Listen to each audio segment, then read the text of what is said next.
Before we begin, do you have a theory about this case or a story of your own? Leave a message on our socials. Our handles are all just Nightwatch Files without the space, or head over to nightwatchfiles.com to find them all in one place. Your insights might be featured in a future episode. I'm Harper Finley, and this is Nightwatch Files. Quick note, if you enjoy the show and want to support it continuing, we have a Patreon that goes for just $3 a month, which is less than a coffee. You'll get ad-free access to every episode, and your support helps us add more perks in the future. Whether you want to help keep the show going or just prefer listening without ads, you can find the link in the episode description. Now, let's get into today's case. Christmas Eve, 2010. Longview, East Texas. John Ruff stepped outside around sunrise to get the newspaper. It was early, the air still cool. His son Blake and 2-year-old granddaughter were inside the house, spending the holiday with the family. As John raised the garage door, he froze. A black Tahoe was idling in the driveway. The motor was running. Inside the vehicle was his daughter-in-law, Lori Kennedy Ruff. She was dead. John rushed back inside and called the police. When officers arrived, they found the Tahoe still running, the driver's seat pushed back. Inside the vehicle were practice targets and receipts for ammunition dated a month earlier. There were 2 letters, one addressed to my wonderful husband, the other to the couple's daughter, to be opened on her 18th birthday. Lori had taken her own life with a self-inflicted gunshot. For Blake Ruff, the death of his estranged wife was devastating. They had separated just months earlier. The divorce had been contentious. Lori had been sending strange emails, some written to appear as if they came from Blake himself. She had grown increasingly frantic, obsessive, unable to focus. Now she was gone, and Blake was inconsolable. But for the Ruff family, the shock of Lori's death was only the beginning. A few days later, Blake's brother-in-law, Miles Darby, and several other family members drove to Lori and Blake's home in Leonard, Texas. They were determined, as Miles put it, to scrub that house down to see if they could find out who she was. The family had never trusted Lori. From the moment Blake introduced her, something had felt off. Her stories didn't add up. Her behavior was strange. She claimed to have grown up in a mansion in Scottsdale with a butler and a chauffeur, yet her grammar and mannerisms didn't match. She said her parents were dead, killed in a car wreck, and that she had no living relatives. She refused to answer questions about her past. She wore clothing that was completely out of sync with anyone her age. At a family Thanksgiving dinner, when asked what she wanted for Christmas, she requested an easy bake oven. She was over 30 years old. The family had urged Blake to slow down, to reconsider, but he was in love. He married her anyway, less than a year after they met. Now standing in Lori's home, the family began their search. They focused on areas Lori had deemed private, off-limits to Blake. Specifically, a closet in a spare bedroom. There, they found a large banker's box labeled crafts. Inside were some crafting materials. Tucked down at the bottom was a fireproof strongbox. Miles Darby took a flathead screwdriver and broke it open. What they found inside would launch an investigation that would span years, cross state lines, and eventually require the cutting edge of forensic science to solve.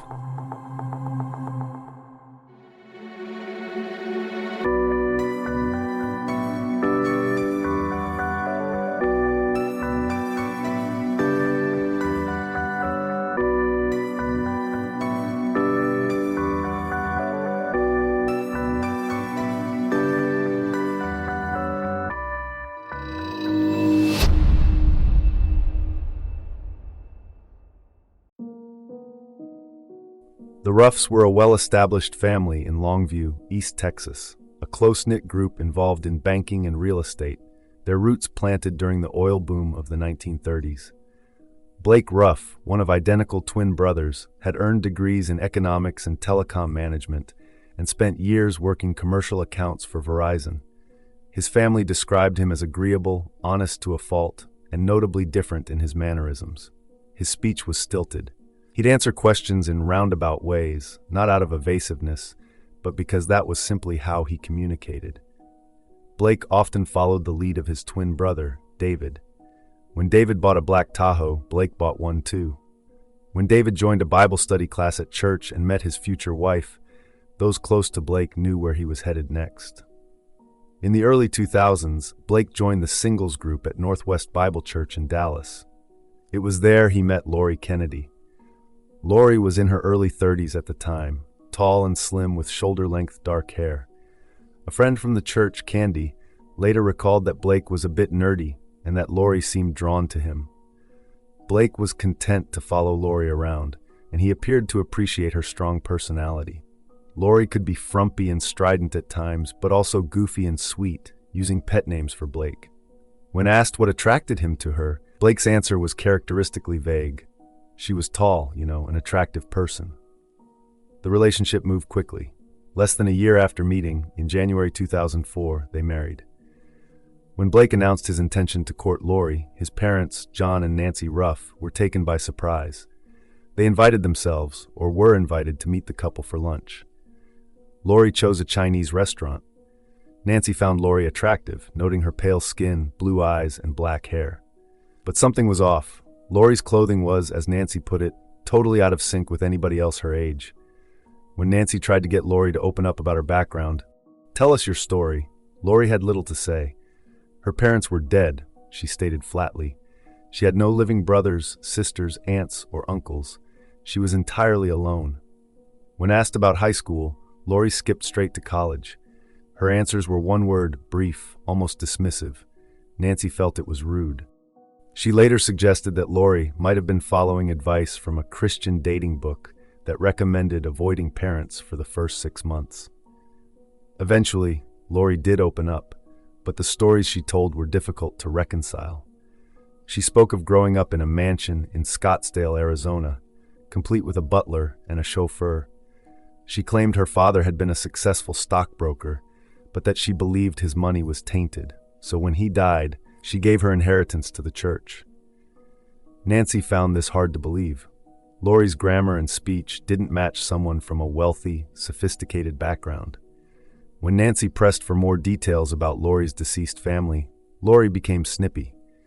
"They died in a car wreck," she said, and that was that.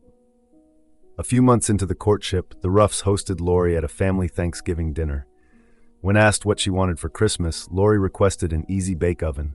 Blake's brother-in-law, Miles Darby, found this highly peculiar coming from a woman over 30.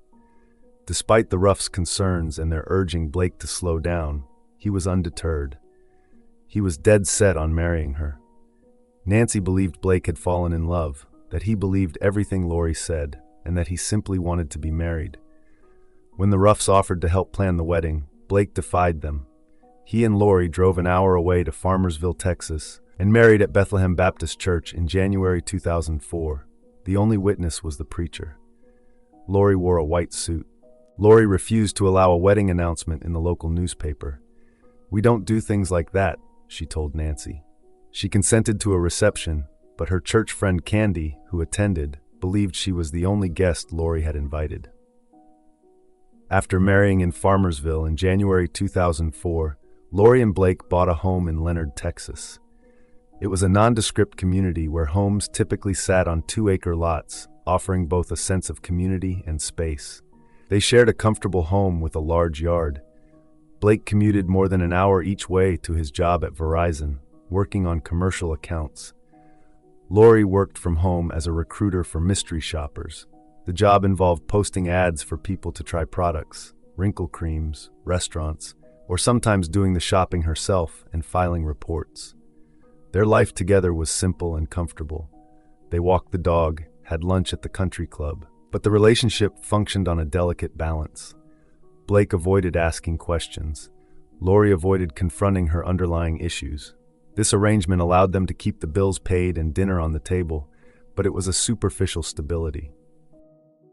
Lori was always a little different. She had unusual preferences. Blake recalled her desire to make jelly using special berries shipped from Louisiana. She wanted a renewal wedding in Las Vegas. In Leonard, Lori sought privacy, and both she and Blake struggled to connect with their neighbors. Blake, whom one neighbor described as an IT nerd, was friendly but socially awkward. He tried to communicate, sometimes discussing plans for a neighborhood barbecue. Lori, however, would walk the perimeter of their property in the evenings, avoiding eye contact and backyard conversations. When their neighbor and pastor, Reverend Denny Gorena, attempted to socialize with them after an initial outing, there was no response. Lori developed one local friendship with Vicky Creech, whom she met at church. Lori brought Vicky homemade jam, and they occasionally had lunch. During these meetings, Lori talked incessantly about her secret shopper business. Vicky thought Lori seemed happy enough, though a bit odd. Visits with Blake's family were tense. When the other rough women gathered in the kitchen to cook and talk, Lori would disappear for long naps. She refused to join them. She argued with Blake's father. She had a falling out with Blake's sister. Blake's brother David and his wife were put off enough to stay away from her. These behaviors led the Ruff family to believe Lori had some serious emotional problems, that she was more than just odd. During the first 4 years of their marriage, Lori, who was well into her 30s, yearned for a child. The couple underwent a painful journey involving fertility treatments and miscarriages. In the summer of 2008, they had a daughter. The birth followed years of documented fertility struggles in Lori's medical records. Lori, as those who knew her described it, loved that child, but she was very protective of the baby and seemed awkward holding her. If the baby attempted to chew on something, Lori would immediately snatch it away. Lori had unique habits as a mother. She enjoyed driving for miles on the weekends, bundling up the baby to find a cafe that served high tea, like in England. She loved dressing up both herself and the baby for these outings and would pose for mother-daughter photos. A couple of days a week, she'd drop her daughter off at daycare while she worked from home. The introduction of a child only intensified the tension within the Ruff family. Lori actively prevented Blake's mother, Nancy, from engaging with the baby. She wouldn't allow Nancy to babysit or be alone with the child. Nancy, who was experienced, she had 9 grandchildren, was confounded by this refusal.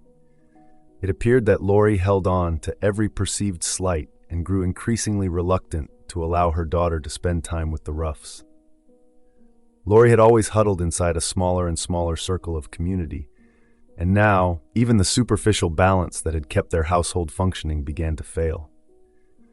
By summer 2010, Blake left Lori, moved back in with his parents, and filed for divorce. The separation was volatile. Divorce records paint a troubling picture. In September 2010, Blake was charged with a misdemeanor assault, indicating just how contentious the breakdown had become.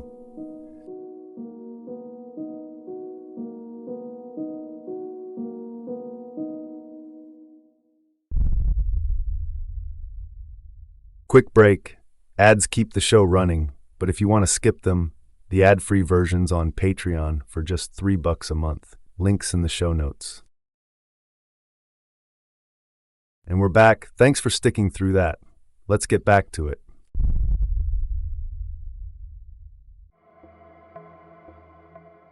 By November 2010, Lori began sending strange emails and texts to the Ruffs. Some of these communications were written to look like they came from Blake. She used these messages to make accusations that Blake's father, John Ruff, was on an ego and power trip, that he was threatening to cut Blake off from the family, that he was instigating the divorce as a way to control Blake. During this period, Lori's emotional state deteriorated rapidly. Reverend Denny Gorena, her neighbor and pastor, described her as frantic to the point of incoherence. Both Lori and her daughter appeared very thin, which Gorena viewed as a sign that Lori was falling apart from the stress. From that point on, he never saw her focus again. Lori obsessed about the divorce, about the Ruffs, about how unfairly she was being treated.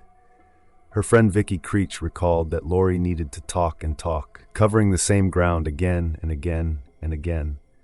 Lori told Creech that the bank accounts were frozen and she was unable to cover household expenses. Lori sought counseling from Reverend Gorena at his church. She brought notebooks filled with ramblings about what was wrong with her and how she could get Blake back. Gorena found her writings very fragmented. He couldn't even understand half of what she'd written. During their talks, Lori often spoke in circles, repeating variations of, "This is what's going on with Blake and me," for an hour. When she had a particular thought, her mind was stuck on it. Blake came in for counseling sessions too and brought along his brother, David. It was strange, Gorina said. David did most of the talking, as if he was translating for Blake. Gorina did not believe Lori was capable of getting the help she needed. She was too obsessed about whatever she was obsessed about. Around mid-December, the Ruffs discovered that one of their house keys was missing. They had the locks changed. Nancy Ruff recalled thinking she heard the squeak of their backyard gate in the middle of the night around that same period. The Ruffs were concerned enough to ask a judge to order Lori to cease and desist. A request was filed against her in the Fannin County Courthouse following a contentious custody exchange. On Christmas Eve morning, Blake's father, John Ruff, went out to get the newspaper around sunrise. As he raised the garage door, he saw a black Tahoe idling in the driveway. Lori Kennedy Ruff was inside, dead of a self-inflicted gunshot. John Ruff rushed back inside and called the police. The police incident report documented what was found at the scene. The motor of the Chevy Tahoe had been left running. Inside the vehicle were practice targets and receipts for ammunition dated a month earlier. There was an 11-page letter addressed to "My wonderful husband." There was another letter specifically addressed to their daughter, to be opened on her 18th birthday. The letters were never made public, but according to the police incident report, they were ramblings from a clearly disturbed person. It was believed that sometime early on the morning of Christmas Eve, Lori drove her Chevy Tahoe to her in-laws' house in Longview, where her husband and their 2-year-old daughter were spending the holiday, unaware of her arrival. She parked the vehicle in the driveway and took her own life. Blake Ruff was inconsolable. A few days later, Blake Ruff's brother-in-law, Miles Darby, and a few other family members drove to Lori and Blake's home in Leonard, determined to scrub that house down to see if they could find out who she was. The family focused their search on areas Lori had deemed private and off-limits to Blake, specifically a closet in a spare bedroom. There they found a large banker's box labeled crafts. Inside were some crafting materials. Tucked down at the bottom was a fireproof strongbox. Miles Darby took a flathead screwdriver and broke it open. The contents revealed an even greater shock to the family. Lori Kennedy Ruff was not who she'd claimed to be. Inside the strongbox were documents, puzzling scraps of paper, and personal items. There was a birth certificate from California for a child named Becky Sue Turner, born in 1969. An Idaho ID card in Becky Sue Turner's name, dated June 1988, featuring Lori's photograph. A court document from July 1988 showing that a Becky Sue Turner had legally changed her name to Lori Erica Kennedy. A certificate for a GED from Texas issued in 1990 to Lori Kennedy. Pay stubs. An application for a Social Security card signed by Lori Erica Kennedy. A Texas ID card with a photograph for Lori Erica Kennedy issued July 13, 1988. A passport application, though she never used it to leave the country. A letter of reference. There were pages torn from a Phoenix phone book listing public schools in Arizona, scraps of paper with scribbled notes, names, and phone numbers. The name of a California attorney, Ben Perkins Jr. Law Office, along with a Los Angeles phone number. The phrase 402 months. The phrase N Hollywood Police, misspelled as Hollywood. The word library, along with a 7-digit number. The phrase these eyes and the word shoot. The name Kathleen Jung. A list of years and what seemed like ages. There was a note written on letterhead from a hotel in Bangkok, signed by a Roger Steinbeck, claiming Lori had worked for him after high school. There were certificates showing that a Lori Kennedy had flown a powered parachute in 1996. Certificates showing she had gone skydiving twice, somewhere in Texas, in 1996 and 1998. After the strongbox was opened, Miles Darby and the others showed the contents to Terrence Burnside, a neighbor and part-time deputy who was present at the house. Burnside conducted 30 minutes of research on the name Becky Sue Turner and delivered the news. The real Becky Sue Turner had died almost 40 years earlier in a house fire when she was 2 years old. Lori not only wasn't Lori Kennedy, but she was not Becky Sue Turner either.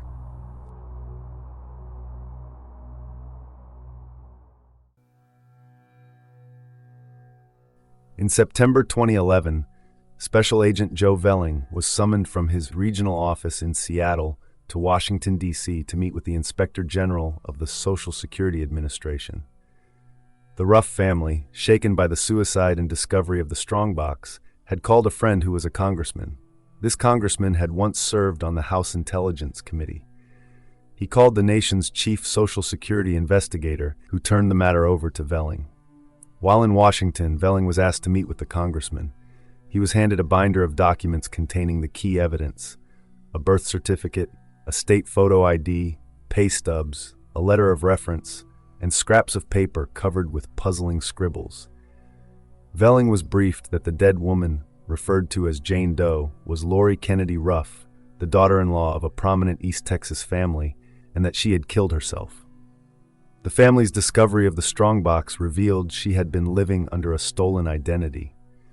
Velling was a confident, experienced investigator. He believed he would crack this pretty quickly. After receiving the documents, Velling's first line of inquiry involved investigating the identity Lori had first assumed, Becky Sue Turner. The investigation confirmed that the real Becky Sue Turner had died in a house fire when she was 2 years old. A 1971 headline read, "Fife House Fire Kills 3 Sisters." Velling noted that assuming the identity of a dead child was an old scam, starting with a breeder document, the birth certificate. Jane Doe had obtained a copy of Becky Sue Turner's birth certificate from Kern County, California on May 20th, 1988. This marked a new beginning for her. Becky Sue Turner had been born in California but had died in Washington state. Velling wondered how Jane Doe had chosen the child. One theory was that she may have seen the child's tombstone herself. Another was that she possibly had known Becky Sue Turner's family. To explore the possibility that Jane Doe had a prior connection to the real victim, Velling undertook a specific trip in October 2011. He traveled to Puyallup, Washington, where the mother of the real Becky Sue Turner lived. Velling met the woman in a tidy double-wide home. He showed the elderly woman a picture of the grown woman who had briefly called herself Becky Sue, Jane Doe, Lori. The goal was to determine if the mother recognized the woman who had appropriated her deceased daughter's name. The mother just shook her head. She did not recognize the person in the photograph. Velling pursued the same line of inquiry with the deceased child's father, who was living in Hawaii. He asked a police officer to show the picture of Jane Doe to the father at his home. This attempt also led to a dead end. Throughout the remainder of 2011, Velling pursued multiple leads derived from the strongbox documents, only to find roadblocks. He sketched out a timeline showing Jane Doe's life as Lori, as Becky Sue, starting with May 20th, 1988, the date she obtained Becky Sue Turner's birth certificate. He contacted the offices that issued Lori's fraudulent documents, birth certificate, Idaho ID, GED. He checked all the addresses she listed, including the address in Boise associated with the Idaho ID card. He showed her photo to the house owners. He found nothing. He followed the strongbox scribbles. He called the Los Angeles phone number next to the name of California attorney Ben Perkins, Jr. Perkins, who had been disbarred in 1989, had no memory of a Becky Sue Turner or a Lori Kennedy. He researched the phrase "En Hollywood Police" and the number next to library, which connected to a library in Stratford, Pennsylvania. He tried to track down the phone number scribbled next to "These Eyes" and the word "shoot." He tried to contact Kathleen Jung, a makeup artist, who had no recollection of Lori Kennedy. Velling sent Jane Doe's fingerprints to the FBI, the Department of Homeland Security, and the military. He ran photos of her through every facial recognition database he knew of. None of these checks produced a match or a lead. Despite Velling's expertise and access to extensive resources, all these attempts led to dead ends. He was left with a body looking for a family.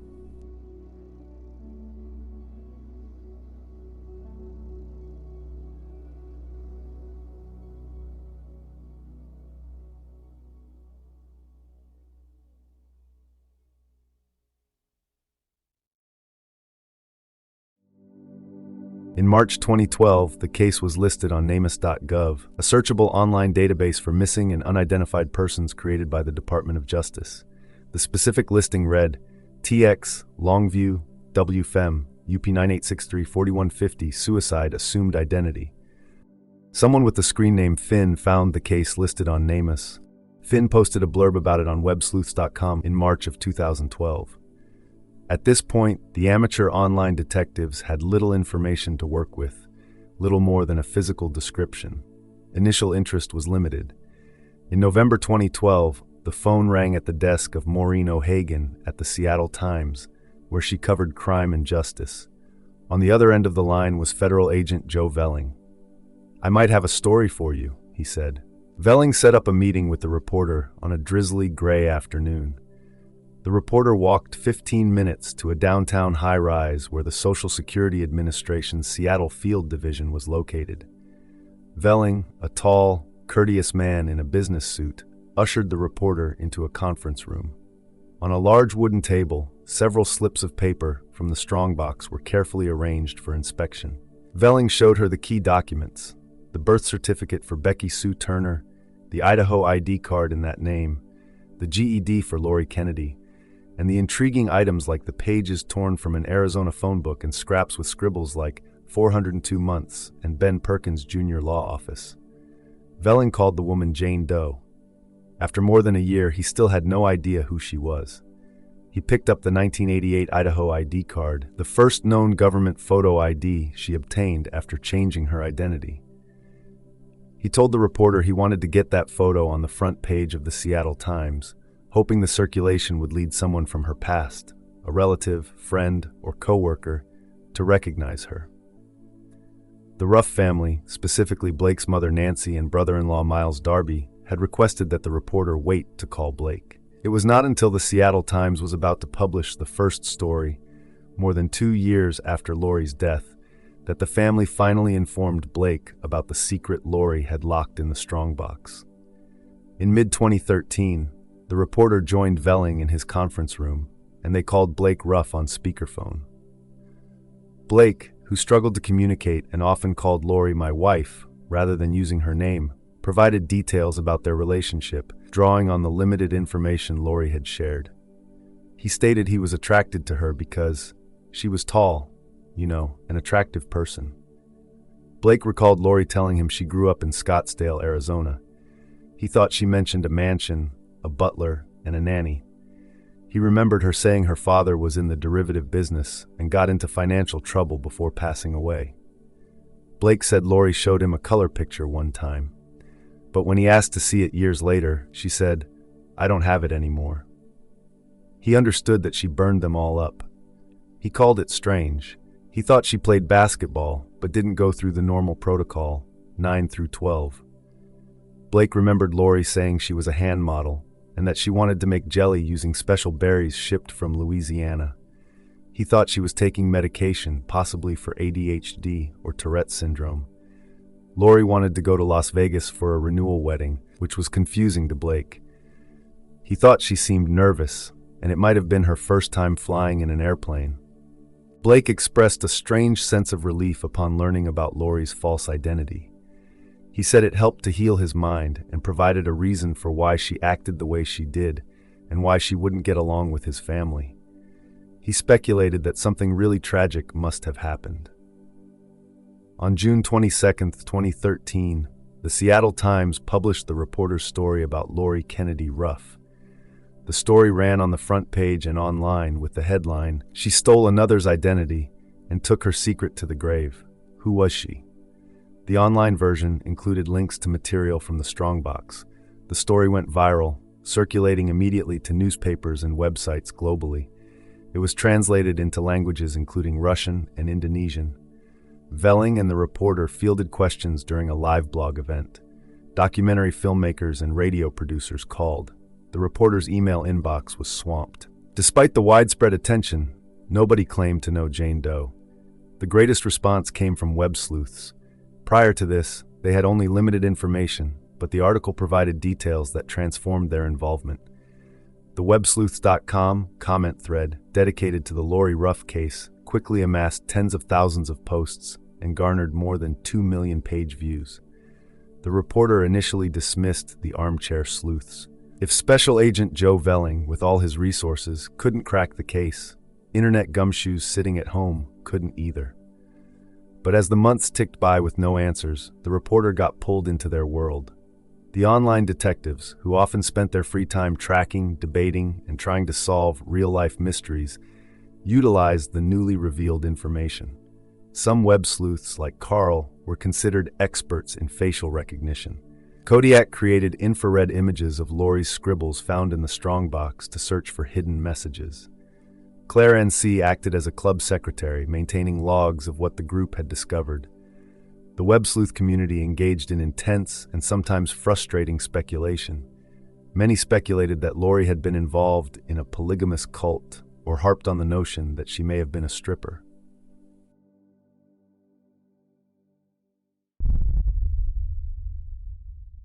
Quick break. Ads keep the show running, but if you want to skip them, the ad-free version's on Patreon for just $3 a month. Links in the show notes.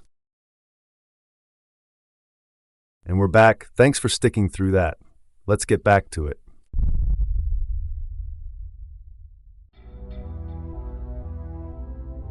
Around the time the story went public, a new scientific avenue for identification was introduced, though it required patience.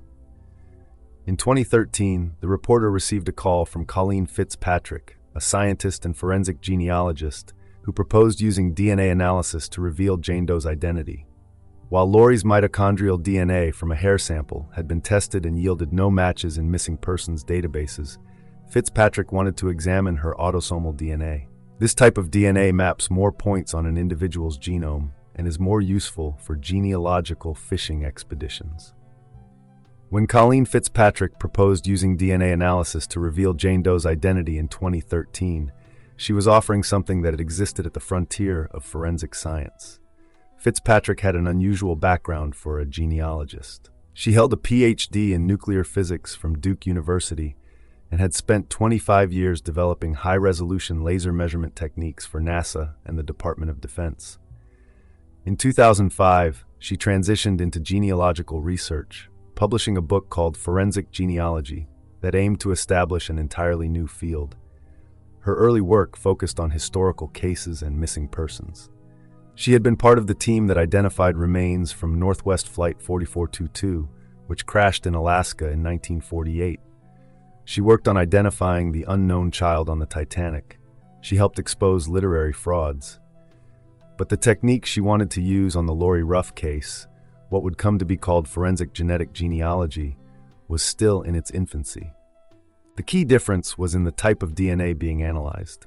Traditional forensic DNA testing uses a small number of genetic markers, typically 13 to 23 locations on the genome, and compares them against databases of known criminals and arrestees.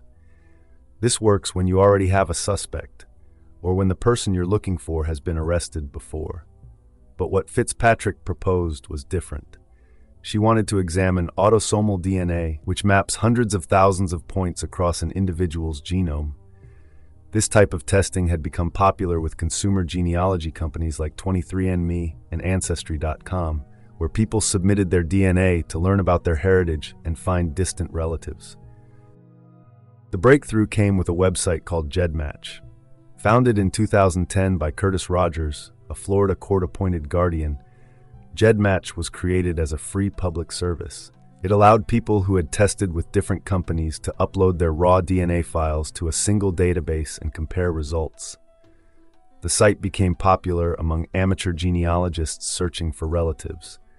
What made GEDmatch revolutionary for forensic work was that it was open access. Unlike the commercial DNA companies, which prohibited law enforcement searches without a warrant, GEDmatch's terms of service were looser. Anyone could upload a DNA profile. Anyone could search for matches. Fitzpatrick realized that if you could create a DNA profile for an unidentified person, whether a Jane Doe or a suspect in a cold case, and upload it to GEDmatch, you could potentially find distant relatives. Third cousins, fourth cousins, people who shared a common ancestor generations back. From there, a skilled genealogist could build family trees, working backward through time to identify that common ancestor, then forward through the generations to identify living descendants who might match the age, location, and circumstances of the person in question. The process relied on the fact that by 2013, millions of people had voluntarily uploaded their DNA to these databases. Each person who did so created a genetic trail not just for themselves, but for everyone they were related to, including people who had never taken a DNA test. In April 2018, this technique would explode into public consciousness. Law enforcement announced they had used GEDmatch to identify Joseph James DeAngelo as the Golden State Killer, a serial murderer and rapist who had terrorized California in the 1970s and 1980s. The case had been unsolved for decades. Traditional DNA databases had yielded nothing. But by uploading the suspect's DNA profile to GEDmatch and tracing distant relatives, investigators were able to build a family tree that eventually pointed to DeAngelo. The announcement sparked both celebration and controversy. Privacy advocates raised concerns about the implications, that one person's decision to upload their DNA could lead to the investigation of their entire extended family. In May 2019, facing mounting pressure, GEDmatch changed its terms of service, requiring users to actively opt in if they wanted their profiles to be available for law enforcement searches. Overnight, the database available to investigators shrank from over 1 million profiles to nearly zero. But by then, the technique had proven its worth. Within months of the Golden State Killer announcement, dozens of cold cases, murders, rapes, unidentified remains were being solved using genetic genealogy. Companies like Parabon Nanolabs began offering forensic genetic genealogy services to law enforcement agencies across the country. In 2017, Fitzpatrick co-founded the DNA Doe project with Margaret Press, a retired computer programmer who had taken up genetic genealogy as a hobby. The DNA Doe project was a nonprofit organization dedicated specifically to identifying unknown remains, John and Jane Does, whose bodies had been found but whose names had been lost. The organization assembled teams of volunteer genealogists who worked with law enforcement to build family trees for the unidentified. Their first success came in March 2018, when they identified a murder victim who had been known for 37 years as Buckskin Girl, named for the distinctive jacket she wore when her body was found in Ohio in 1981. Using degraded DNA from a vial of blood that had been stored, unrefrigerated for decades, they uploaded a profile to GEDmatch. Within hours, they found a first cousin once removed. The victim's name was Marcia Lenore King. She was 21 years old when she died. By the time Fitzpatrick began working on the Lori Ruff case in 2013, she had already been refining these techniques for years. But the Lori Ruff case presented unique challenges. This wasn't a criminal investigation.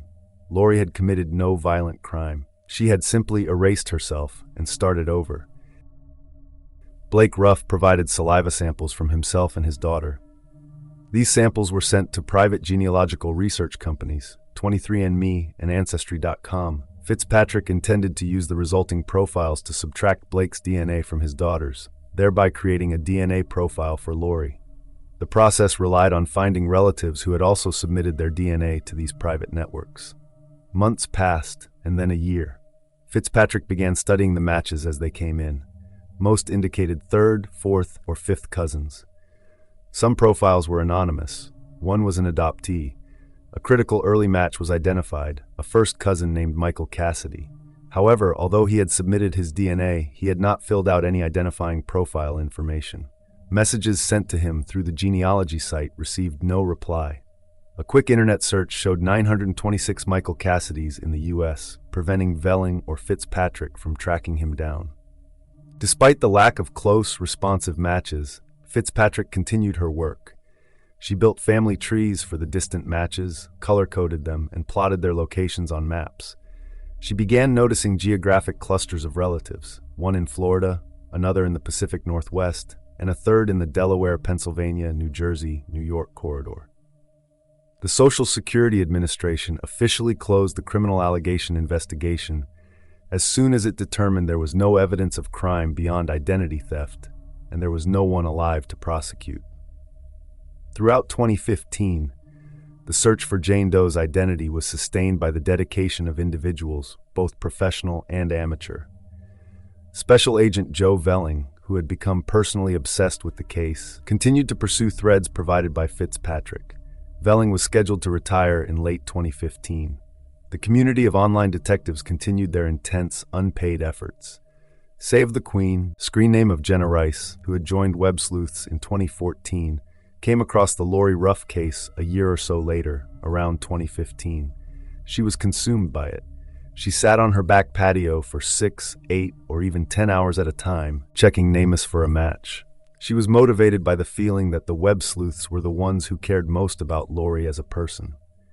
Learsh, screen name of Jeffrey Burling, joined Web Sleuths in November 2015 after encountering the case on a Wikipedia page that arose following the 2013 Seattle Times article. He approached the mystery by constructing a profile of Lori, tracing her known path, addresses, and resume to determine if she was running from something or trying to build a normal life. Late in 2015, Colleen Fitzpatrick achieved a major breakthrough. The DNA testing company 23andMe made changes to its website. Following this website change, the name of one of Jane Doe's third cousins was revealed. This cousin, referred to as Susan, had previously submitted her DNA but had not made her name public. Susan's identity allowed Fitzpatrick to craft another family tree. Fitzpatrick traced Susan's lineage back 4 generations to a great-great-grandfather named Paul Hennon, born in Ireland in 1848. By building the Hennon family tree down to the present day, Fitzpatrick located a familiar name, Michael Cassidy, the same first cousin who had previously appeared as an anonymous match on Jane Doe's 23andMe profile.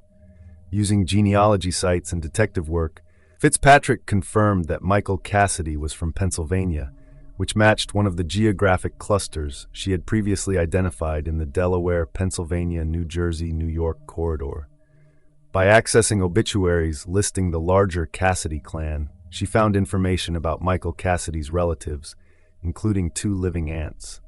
Fitzpatrick became convinced one of the aunts was Jane Doe's mother. Fitzpatrick left a message for Joe Velling. "I solved the mystery." Despite being a private citizen without a badge or authority, Velling determined that the news needed to be relayed to the family. On March 7, 2016, Velling flew on Alaska Airlines Flight 32 from Seattle to Philadelphia. Velling knew the people he was meeting did not expect him. During the flight, he repeatedly considered how he would convince complete strangers to hear him out.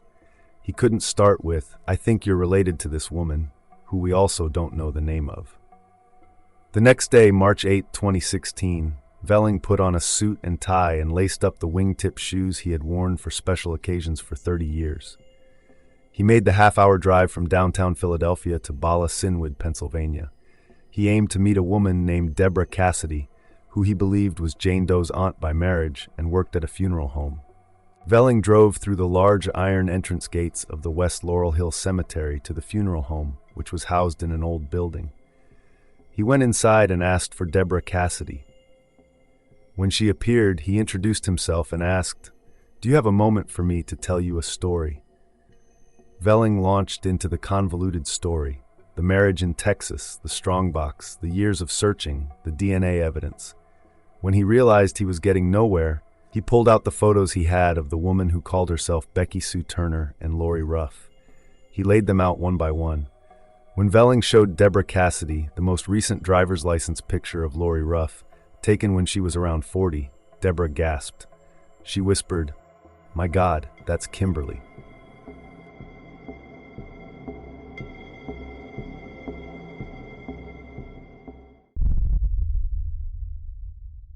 Quick break. Ads keep the show running, but if you want to skip them, the ad-free version's on Patreon for just $3 a month. Links in the show notes. And we're back. Thanks for sticking through that. Let's get back to it. Kimberly McLean was born on October 16, 1968. She was raised in Pennsylvania in what appeared to be a normal, loving family. Her parents were Jim McLean, a carpenter and volunteer firefighter, and Deanne, a stay-at-home mom and dedicated church volunteer. Kimberly had an older sister, Michelle.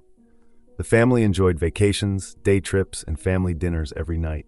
Jim McLean built the girls a magnificent playhouse and gave them rides on the fire engine. Kim and her sister attended Catholic grade schools. Before the divorce, the family lived in a house where the backyard overlooked Shortridge Park across the street. Neighbors remembered Kimmy as a quiet girl who appeared happy enough on the surface. But neighbors also observed that Kim seemed troubled deep down. Despite the happy facade, there was a darker truth. Jim McLean was an alcoholic, as were others in the extended family. The alcohol consumption was severe, dramatic, scary, terror-creating, devastation-wreaking, horror movie alcoholics. When Kim was about 9 years old, in 1977, her mother filed for divorce. A neighbor, Louise Chikagian, recalled Deanne admitting that things were not good with Jim and that she was squirreling away money to take the kids and leave. Several months after the divorce, Deanne married Robert Becker, a stockbroker who had a family from a previous marriage. The move to a new house and the divorce itself were a huge challenge for the shy Kim. Kim and Michelle no longer attended McLean family gatherings after the divorce and remarriage. Kim never adjusted to the new house and the divorce. She grew more and more withdrawn. Around 5th or 6th grade, at Queen of Peace Catholic School in Glenside, Pennsylvania, Kim befriended Sheila O'Donoghue Keating. They bonded over being targets for bullies. Kim was strikingly tall with long, thin arms that looked almost skeletal. Her clothes didn't fit right. She was an easy target. In the 1983 yearbook at St. James Parish School, Kim was in 8th grade and voted most cheerful. She wrote that her favorite person was, "The ones most important to me is my family," and that she wanted to be an eye surgeon. She loved French fries, Duran Duran, dogs, drawing, reading, sewing, jogging, and riding her bike. She wrote a dedication to her faith, "Never give up your religion." Kim attended Bishop McDevitt High School in Wyncote, Pennsylvania, for over 2 years. She was quiet, reserved, and thin. She didn't really interact with anybody. She did not participate in sports, join clubs, attend social events, have a job, or date. Drinking was an issue in the McLean family, and Kim seemed to dislike her stepfather, Robert Becker, though the reason was unknown. Kim was very unhappy as a teenager. There were family stories about Kim running away a few times and ending up at her father's house before being dragged back home. Kim bristled at any kind of rules. By 8th grade and continuing through high school, Kim talked to her friend Sheila about getting out of here. There was something going on at home where she said she didn't want to be there, Sheila recalled. By junior year, Kim was no longer at Bishop McDevitt. As Kim was approaching 18, she found an apartment. She asked her father, Jim McLean, for money for her 18th birthday, insisting she had never asked for anything before. Jim initially refused, but relented and gave her the money. After receiving the money, Kim left the next day in October 1986. She found an apartment about a half hour away from her family and warned her mother, "Don't come after me." The address later listed in her father's estate files, 369 East 900 South, Salt Lake City, Utah, indicated that her immediate destination was likely Salt Lake City, though this address was a P.O. box. Kim was a legal adult, so the family did not file a missing person report. They had no reason to believe there was any foul play. Jim McLean died in mid-September 1987, 11 months after Kim had left home. He was 52. He died after finishing an inpatient rehab program and lived his last 2 weeks sober, but the years of drinking had taken their toll. Jim McLean's will left everything to his 2 daughters, Michelle and Kim. His estate, valued at about $190,000 at the time, was set to be divided between them. Kim's share was worth about $84,000. The inheritance process began 2 weeks after his death. On May 20th, 1988, the woman who would become known as Lori Ruff obtained a copy of Becky Sue Turner's birth certificate from Kern County, California. Becky Sue Turner had been born in California, but had died in Washington state.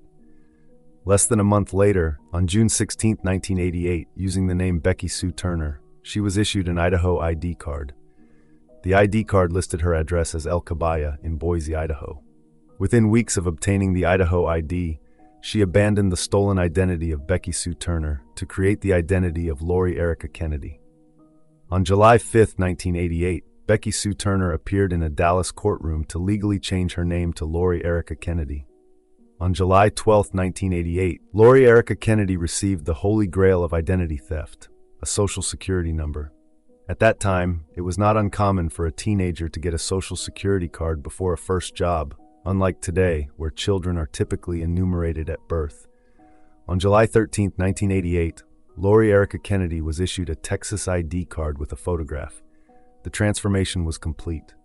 What Kimberly McLean accomplished in the summer of 1988 required more than desperation. It required knowledge, planning, and an understanding of bureaucratic vulnerabilities that most people never considered. In 1988, identity theft existed, but it was a different creature than it is today. There was no internet to search for how-to guides, no dark web marketplaces selling stolen information, no automated systems cross-referencing databases in real time. The infrastructure that would later make identity theft both easier to commit and easier to detect simply didn't exist yet. What did exist was a patchwork system of record-keeping spread across thousands of local jurisdictions, each with its own procedures, its own level of security, and its own vulnerabilities. The technique Kimberly used is known in law enforcement circles as the dead baby scam. It's an old con, one that predates computers by decades. The principle is simple.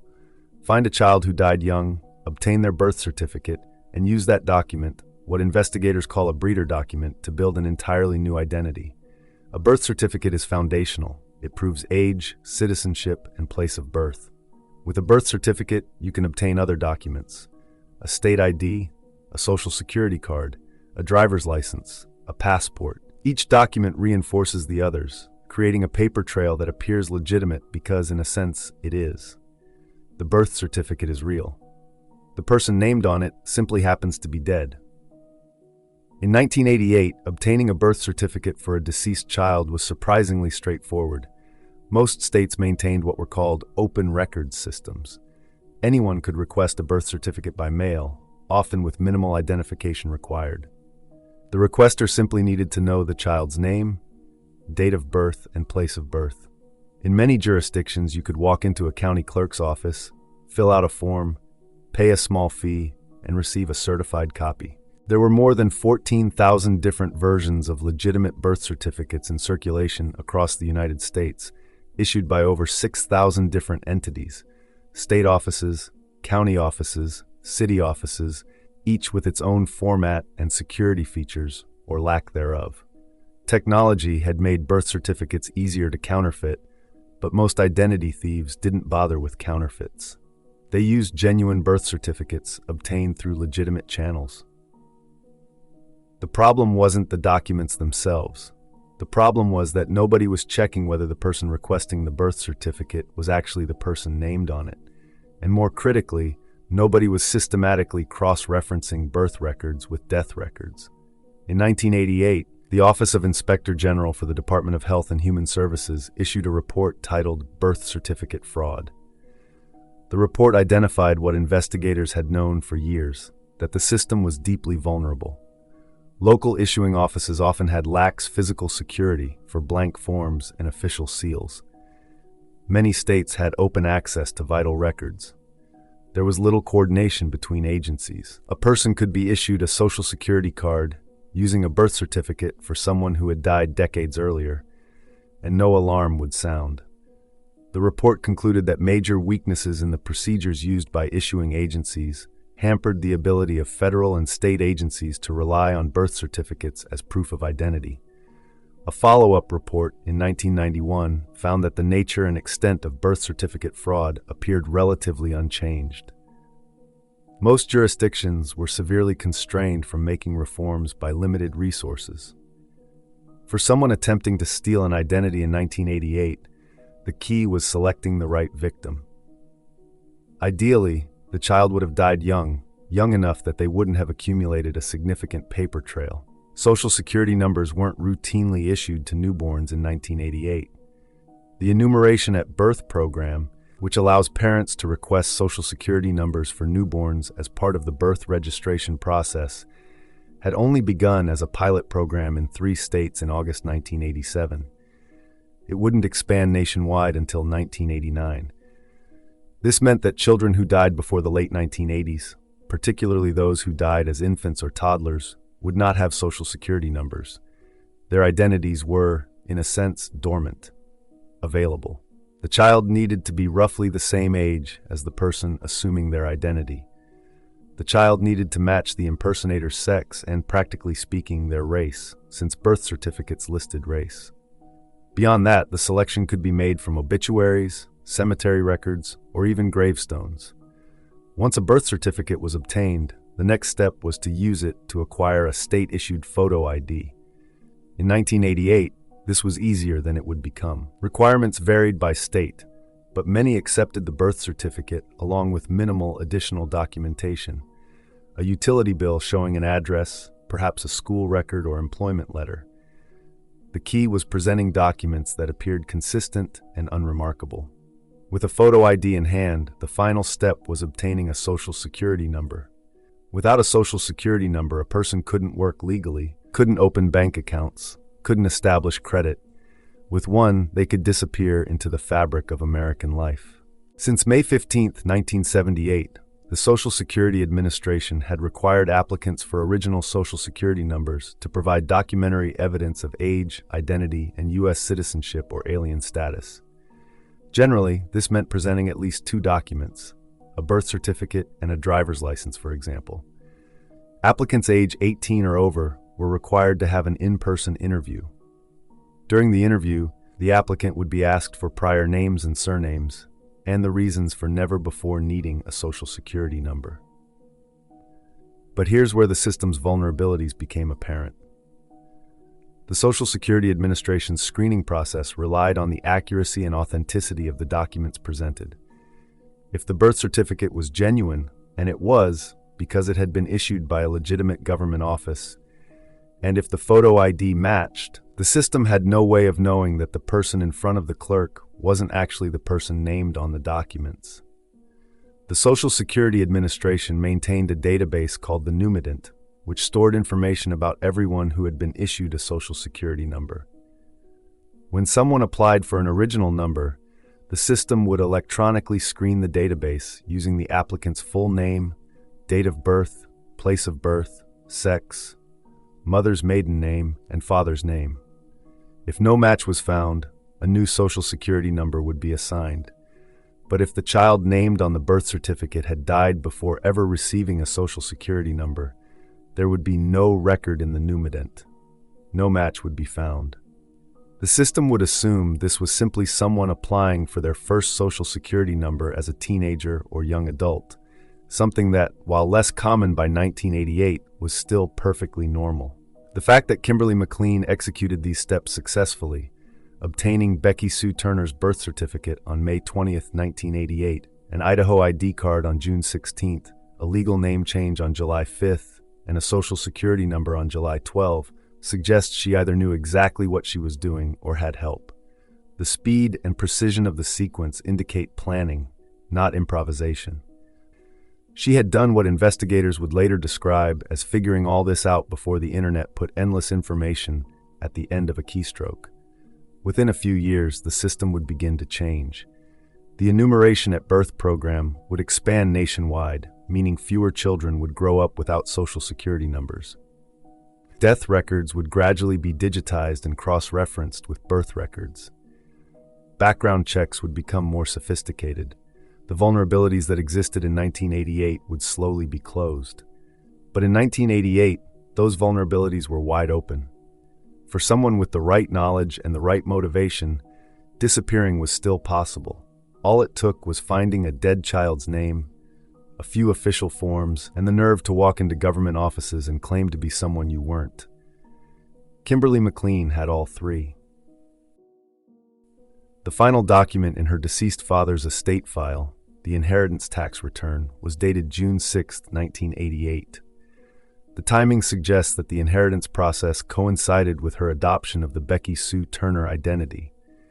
It's speculated that receiving notification of the inheritance may have spooked her, causing her to change her name and ensure they would never ever find her. In 1990, Lori Kennedy obtained a certificate for a GED from Texas. Kimberly McLean's sister later noted that when Kim left home, she did not have a high school diploma. By 1990, Kimberly McLean had successfully erased her past and fully established herself as Lori Erica Kennedy. Around 1991, Lori briefly dated a man in Texas. During this time, she listed him as a reference on an application for student aid in Texas. She told this man that she was an orphan with no living relatives. The short-lived relationship ended because he realized that she had some issues far more severe than he was willing to deal with. About a year after the breakup, the former boyfriend heard that Lori was working in a Dallas area strip club. Blake Ruff's brother-in-law had traced some of Lori's pay stubs from the strongbox to a holding company that owned local strip clubs. However, this ultimately proved to be a dead end for Velling's investigation. Lori Kennedy earned a bachelor's degree in business administration and marketing from the University of Texas at Arlington, graduating in 1997. That same year, Lori declared bankruptcy. It was later found she owed money to a pain doctor. After graduating from college, she was scraping by as a secretary. Lori engaged in several high-adrenaline activities during this period. She received a certificate from an operation called Buckeye Pilot, showing she had flown an aircraft called a powered parachute in 1996. She also had certificates showing she had gone skydiving twice somewhere in Texas, in 1996 and 1998. In 1997, Lori received a baptismal certificate. Her social life seemed to revolve around church, though she never settled on one congregation for long. By the end of this period, she was living in an apartment in Bedford, Texas, a community located between Dallas and Fort Worth. In the early 2000s, Lori seemed to spring from nowhere, simply appearing one day in the Dallas area. One person described her arrival as a backward poof. All of a sudden, she exists. No friends, no family, no history. At least none she would speak of. She was in her early 30s, tall and slim, with shoulder-length dark hair. She worked at a church for a period. She claimed she had a degree in graphic design. She stated she was an only child. She was an animal lover and possibly vegetarian or organic. She was wild about Cuban food. Churches she tried included Northwest Bible, Highland Meadows Christian, First Euless, Cornerstone, First Baptist in Tiny Leonard, and Fellowship. Lori met Candy Cook, a pre-kindergarten teacher at the Dallas Megachurch Fellowship. Candy became one of Lori's few friends. Candy helped Lori with her appearance. Lori's bangs were crooked, as if self-trimmed, and she wore matronly clothes and no makeup, high-necked blouses and pantyhose. Lori's apartment was minimally furnished. While Candy's was decorated with lanterns and peacock feathers, Lori's walls were bare and lit with ubiquitous lamps from Walmart. Despite their time together, Candy realized she didn't know much about Lori. Lori exhibited a mix of reticence and aggression. She was usually reticent but could be fierce at times. She would call people out if they were bragging or not acting like a gentleman, which Candy said was not exactly the Texas way for a lady. In a bold, crazy move, she once declared to a driver blocking her car in a parking lot, "If you don't move your car, I will hit you." Candy felt Lori may have been a little intimidating to some of the guys. She attended singles events hoping to meet a good Christian man. These gatherings included Bible study classes, luncheons, pool parties, and Cajun nights. That's when she met Blake Ruff.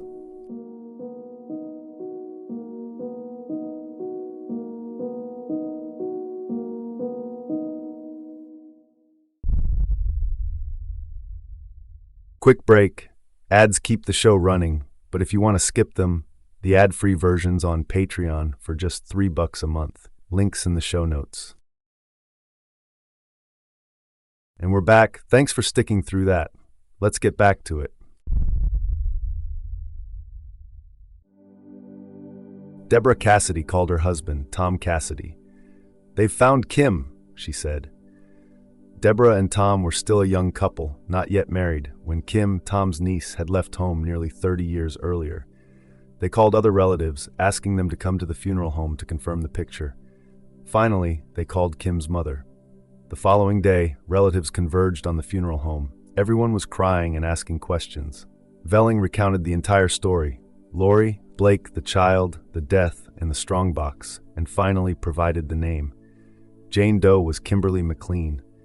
Kimberly McLean's mother was Deanne Becker, remarried. Her father, Jim McLean, was long dead. She had an older sister named Michelle. Velling once again displayed all the pictures. Upon seeing the most recent photo, Michelle McLean quietly stated, "That looks just like me." The family was told that Kimberly had been found and lost again, and that her mother had a granddaughter. A DNA test subsequently confirmed the match. Velling, thinking about his own children as he returned to the airport, realized the pain the family had endured, grieving for 30 years. In September 2016, follow-up stories identifying Lori Erica Kennedy Ruff as Kimberly Maria McLean were published in the Seattle Times, the Philadelphia Inquirer, and newspapers globally. The story was framed as "Teenage Runaway, Case Closed." A few days after the September 2016 identification story was published, the reporter received an email from John O'Connor, an older first cousin who lived in Florida. O'Connor was astonished by the news and by the prior description of Kim's family life, which had focused on fire trucks and playhouses.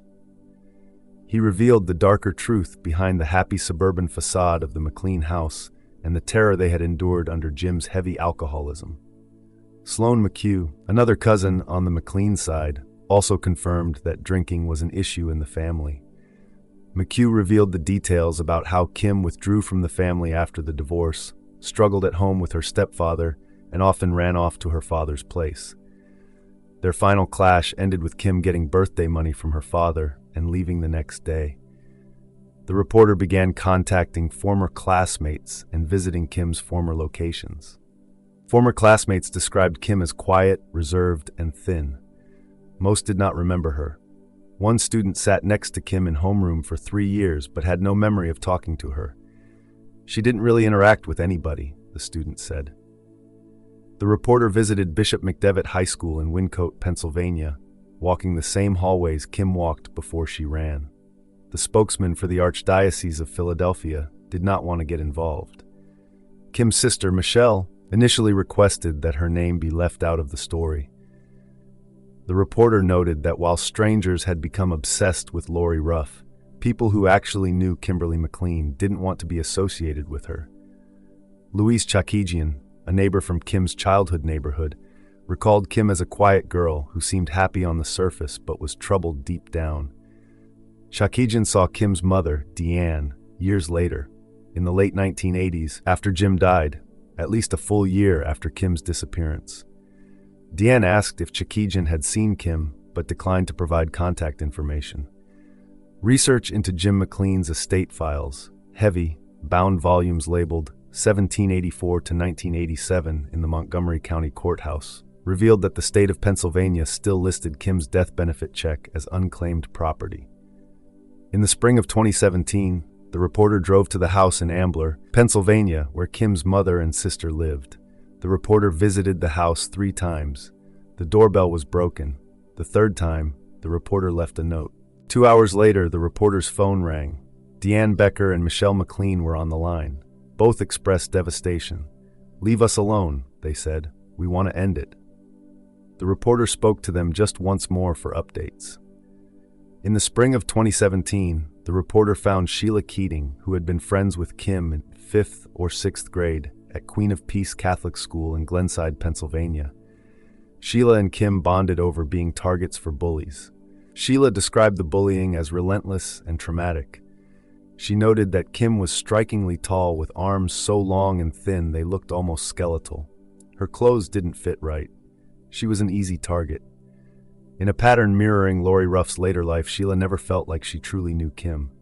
Sheila recalled Kim's defiant reaction to taunts. She would wave them off like they didn't matter, Sheila said. Kim would fight back if physically provoked. Sheila confirmed that Kim bristled at any kind of rules. Kim began talking about getting out of here in 8th grade in high school. There was something going on at home where she said she didn't want to be there, Sheila said. By junior year, Kim was no longer at Bishop McDevitt. The strongbox included a note written on letterhead from a hotel in Bangkok, signed by a Roger Steinbeck, claiming Lori had worked for him in some unspecified capacity after high school. Velling determined this note to be bogus.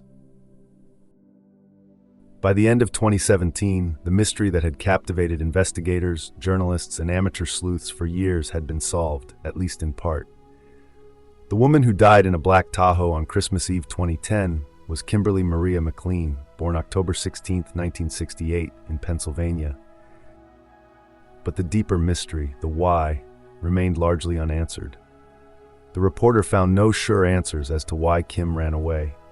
There was evidence of family dysfunction, of alcoholism that left deep scars, of a difficult divorce and an unhappy adolescence.